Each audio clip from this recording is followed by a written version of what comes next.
Welcome to the Divorce Allies podcast, a podcast and video series where we dive into all things divorce, the process of creating a settlement offer with a team of financial professionals, divorce mortgage planning specialists, parenting, and relationship coaches. We cover all of the areas of the divorce settlement process from financial to emotional well-being. Today, we're diving into the little bit more specifics of this settlement offer and what really negotiation means.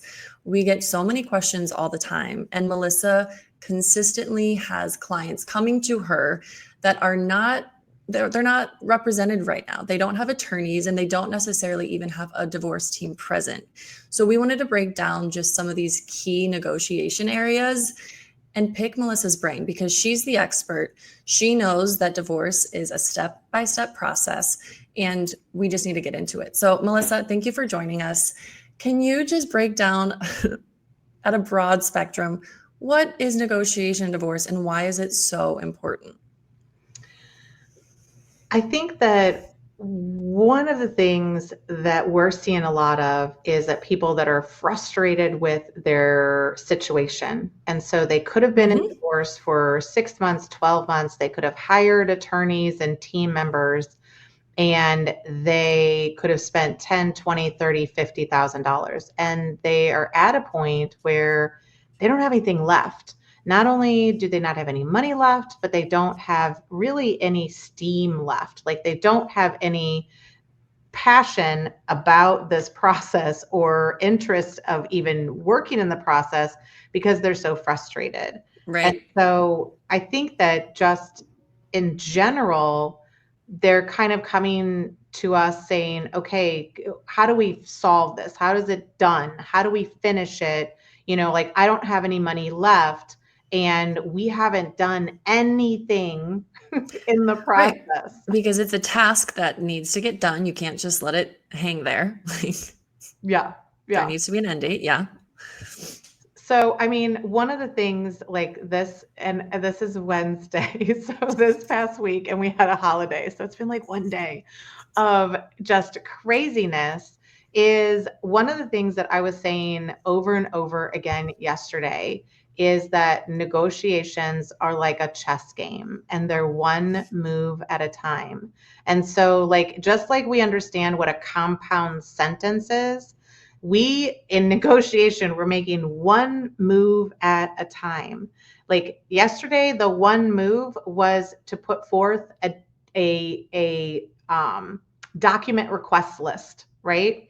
So when you're in a situation, and this could be applicable even if, because the other types of people that kind of reach out to us are, they have not made a move to get divorced.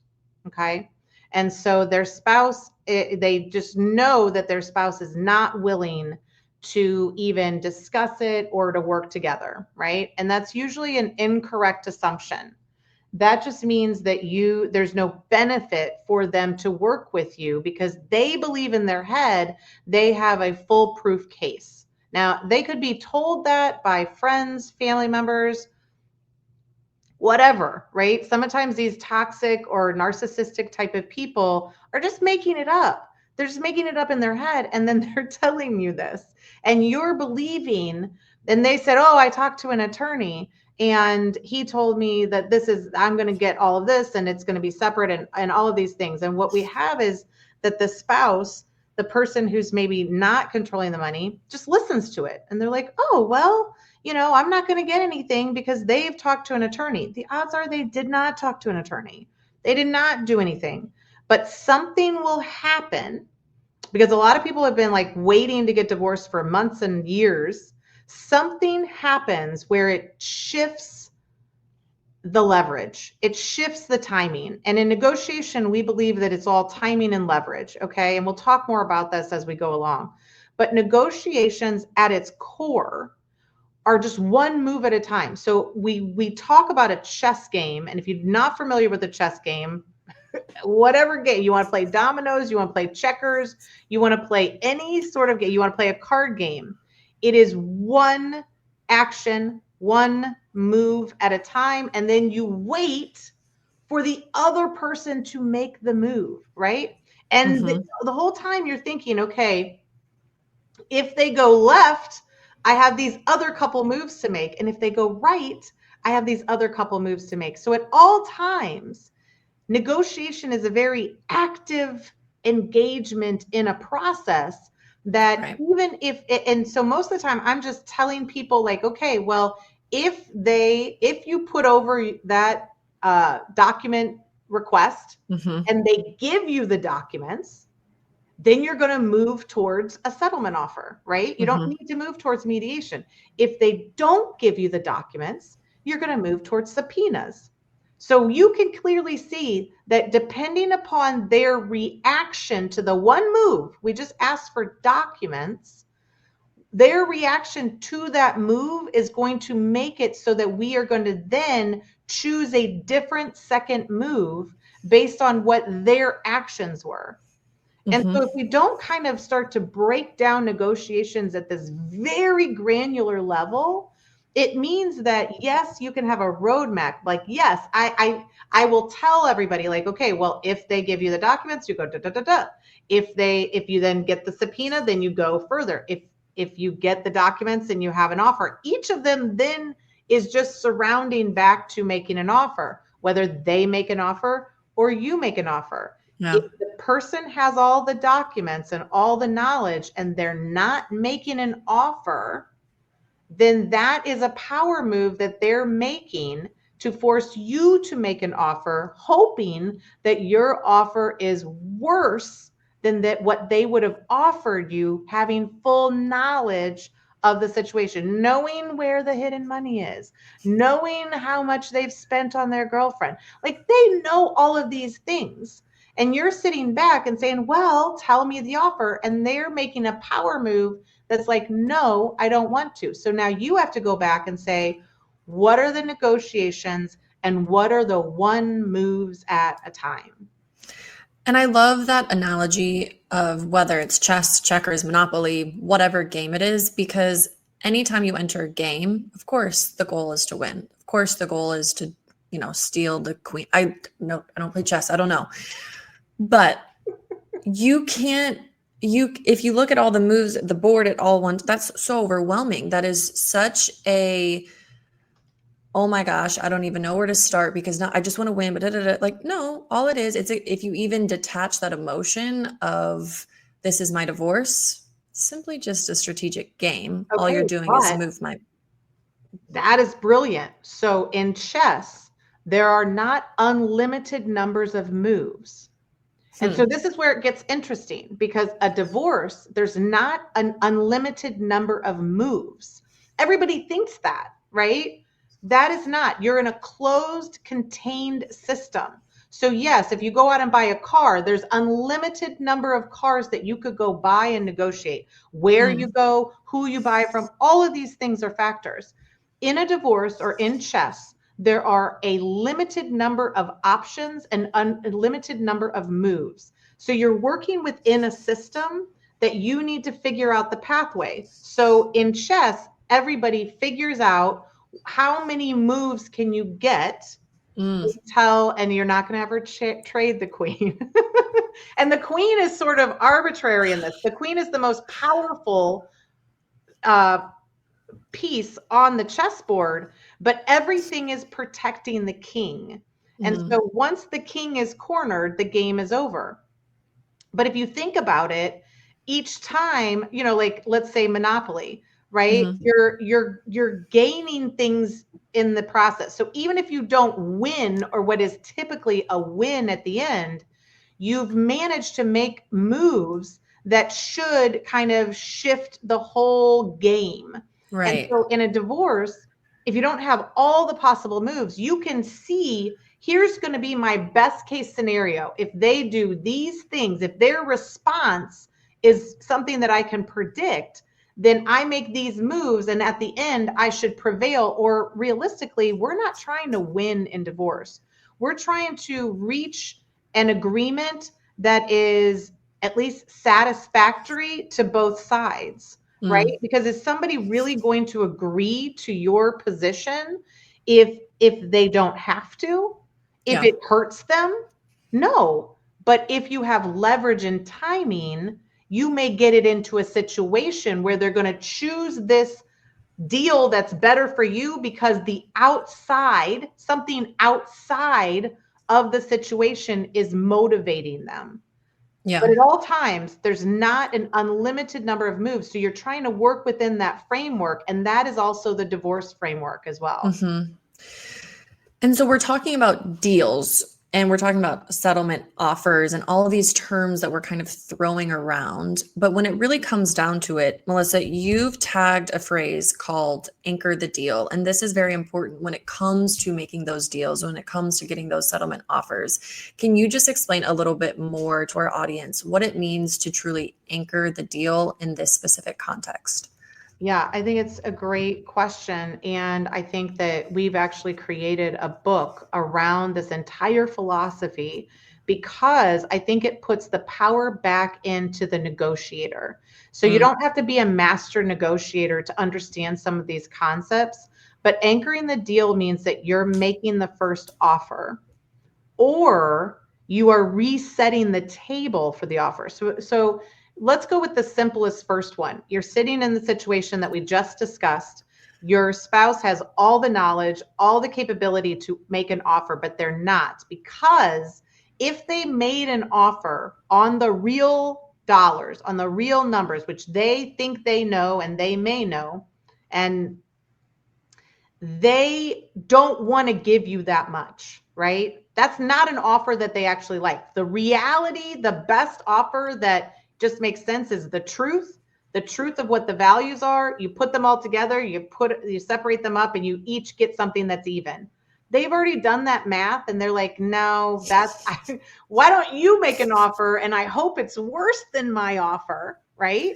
And I then hope it's uneducated. Mm-hmm. Right. Uneducated. Yeah. I've hidden a lot of stuff from you. Uh-huh. You don't know how to figure out numbers. You're bad at math. All of those things, right? All those limiting beliefs come at play. So anchoring the deal means that we are putting out an offer that is going to position up at really the highest offer that's going to be available, because they're going to then cut it down. But we are anchoring it where it should be, and they have to work at cutting it down, as opposed to if they anchor it down here, we have to work at bringing it up. Yeah. Both of those are hard, and you can only bring it down or bring it up based on evidence, based on facts, based on actual information. Like I did my analysis, my forensic analysis, and I see that you absconded with $500,000. But in order to anchor the deal or an offer, you really do need to know all of those pieces. You can't provide an offer and then, after you've gone back and forth, being like, oh, guess what? I got you. And I also want 500,000 for what you have spent on somebody else, or you've hidden, or you've gambled, or whatever it is, right? The marital waste claim. Anchoring the deal means that you are positioning, everybody is now negotiating off of your offer. And so even if there's another offer that has already been made, if the facts and circumstances change, because if they did make an offer, it was based on tricking you, right? It was based on hoping that you didn't figure things out. You would agree to it. You would never go to trial. You would just sign away your life, right? It could be in mediation. It could just be in a settlement. You sign away everything. And now a year later, you're like, you know what? I got screwed. So anchoring the deal means that you're anchoring what you believe are all of the different issues, all of the different things that have ever been existed. You're putting into that one offer, and then they are arguing to pull off those pieces to get it to a level that they would be willing to do. And so from what I'm hearing, it's like spouse one is going to give like this low ball, well, I'm giving this low offer because I think my other spouse doesn't have any idea what's actually going on. So this is like the uneducated offer. You're coming in, guess what? I worked with Melissa, or even on my own. I put together all of this. This is what's actually happening. So then you kind of have to then work towards that middle area. But before you answer that, this is a question that I had.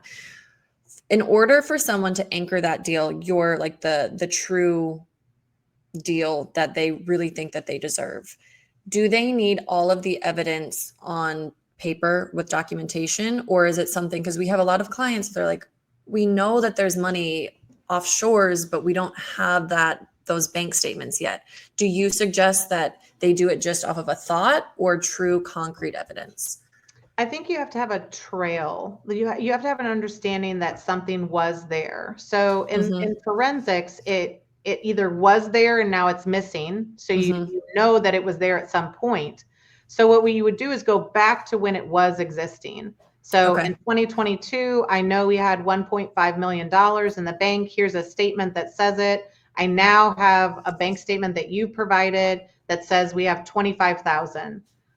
Where did it go? Right? So in some instances, that deal is I'm putting that asset in at 1.5 million and putting it on your side and saying you got the benefit of that asset and it is now gone. So either you replenish it back for yourself because you're going to be keeping it, or if there's really nothing there, by way of putting it on your side, I have gained some additional, like if I put $1 million asset on your side, but it's gone, I want $1 million of other things in the marriage that are tangible. Right. So a lot of times we don't have all the information, but you have to have some educated guess, some idea, and so a lot of times the offer will include like a position statement. It will include like a spreadsheet about everything that is there. It will include assumptions about what is missing. And a lot of times the offer that you're putting forth is disregarding the assumptions that your spouse is putting in play. So it's disregarding that they say something is separate. It's disregarding that they say something is gone. It's disregarding, the debt that they incurred because they went and bought certain things or their misdeeds. So it's almost like disregarding their mistakes and going back to what the rosy picture was or could have been, but you have to have some idea. If you're like, oh, I think he moved money offshores, that's not as easy as people think. Okay. There's a trail, there's something. So that's why in the information that we just discussed, we're asking if they're going to work with us, we're going to ask them for information. If they don't comply, or if we really are concerned, we're always going to have to issue subpoenas to get the information from the actual bank.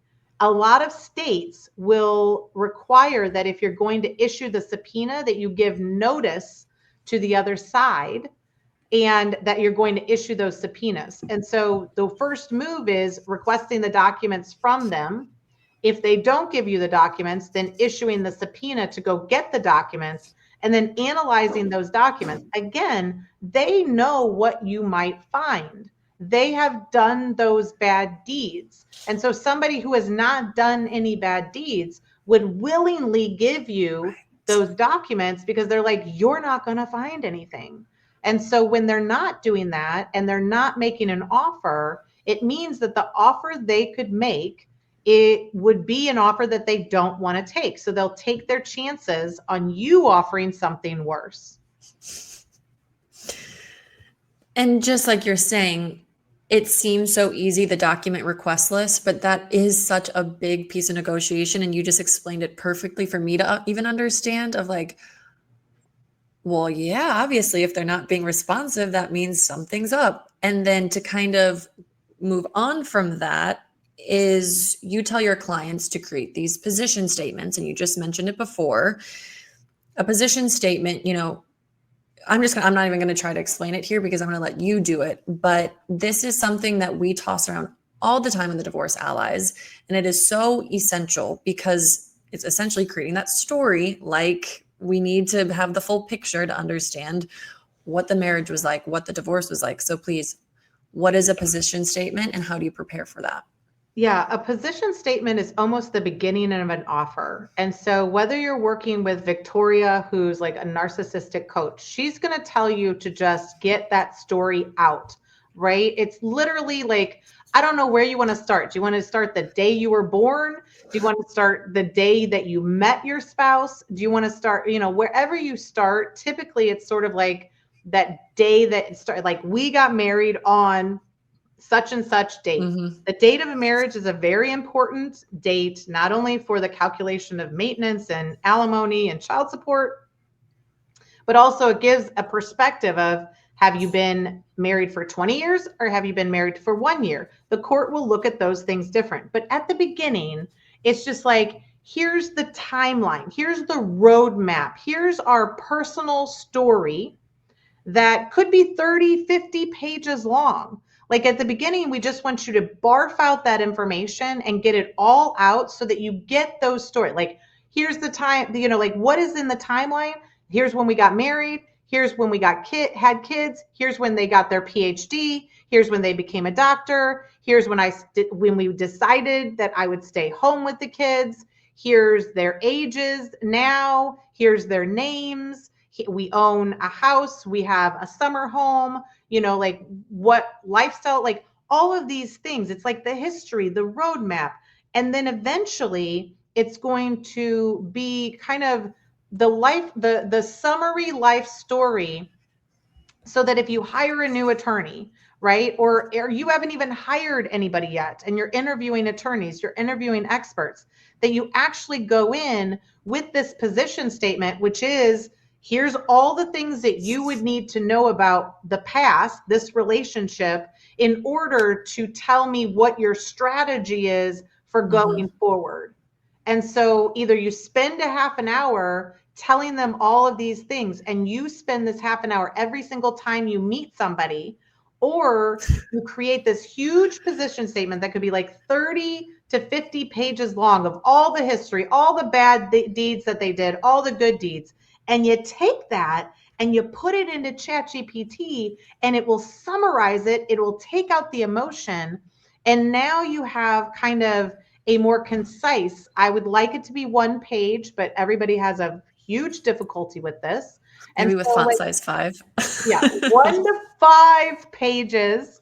And it's really the summary, right? How long does it take somebody to read that? Not very long compared to, and what we do is sometimes talk about all of these details that we believe are very, very important that have no bearing on the case. And so it's going to talk about financials. It's going to talk about time, like dates and time, so that somebody kind of has an overview. It's like a big, big picture view of your life from marriage to today and anywhere in between. Okay, I think that they started cheating in 2022. Why does that matter? It might matter for the forensic people because they might want to look at what the normal could have been 2021. Everything after that financially could be, kind of convoluted. So those dates become important for different, the attorney is going to be like, well, do you have a date of separation? It depends on if that's important in your state. Date of separation is not important in every state. So again, you're putting some of these rubrics in play so that you can just walk into somebody and now you're saying, hey, what's my strategy? Eventually, it's almost going to be the primer or the beginning parts of a settlement offer. So would you say, from your professional opinion, that someone who does not have an attorney yet, or maybe is running out of funds to continue with the team, should this be their first step, is writing this position statement? So then when they go and talk to a forensic accountant, whoever, they at least have this to kind of level set, like, okay, let's skip the first 30 minutes of this conversation. Let's get into it. Yeah, because you're going to have to prep for these hearings. If you're going to be doing this on your own, part of, and you haven't even gone through depositions or anything in your case and you're depleted on money, then you're going to have to go through this process and be preparing some of these and maybe hiring like a limited scope attorney who's giving you some legal advice, hiring, a forensic to give you some information on the trail. But the position statement should be to keep you focused on not regurgitating all the details of your divorce. Because when you have infidelity, you want to continue to re-talk about all of those issues over and over again. Like if you have infidelity, I would put together a 1-page just on the infidelity, the dates, the times, and in that timeline, everything needs to just be on a timeline. So when he purchased her a necklace, put it on the timeline, like have it all be in chronological order, because that's going to guide your team on where they need to start with their analyses or where they need to start asking questions, because the timing is very important from a legal standpoint and a financial standpoint, even if you don't understand the importance of those times. Yeah. Well, and I think that our next episode honestly should just be about timing and leverage when it comes to these negotiations, because those are two very, very, very important aspects, but they're hard to grasp if you're new to negotiation and new to divorce, which a lot of people are. So I think this was a great intro episode on understanding how to use negotiation for your benefit, but also understanding negotiation is just one step at a time. Don't get overwhelmed with this whole process. It's one move, it's stepping back, it's watching how your spouse reacts. It's you dealing with your own timeline, your own emotions, your own everything. And it's just piecing together all of these things, using a community like the Divorce Allies if you need some support along the way, but you're struggling financially. This is a wonderful community that you get live help every single week, access to these professionals who get these calls every single day. So we'll get into the more nitty-gritty of negotiations on a later episode, but I think that this was a great touch point to understand what can you do today if you're self-representing. And Melissa, thank you so much. If you have anything else, please add it now. No, that sounds good. No? Thank you. All right. Thank you. Bye-bye.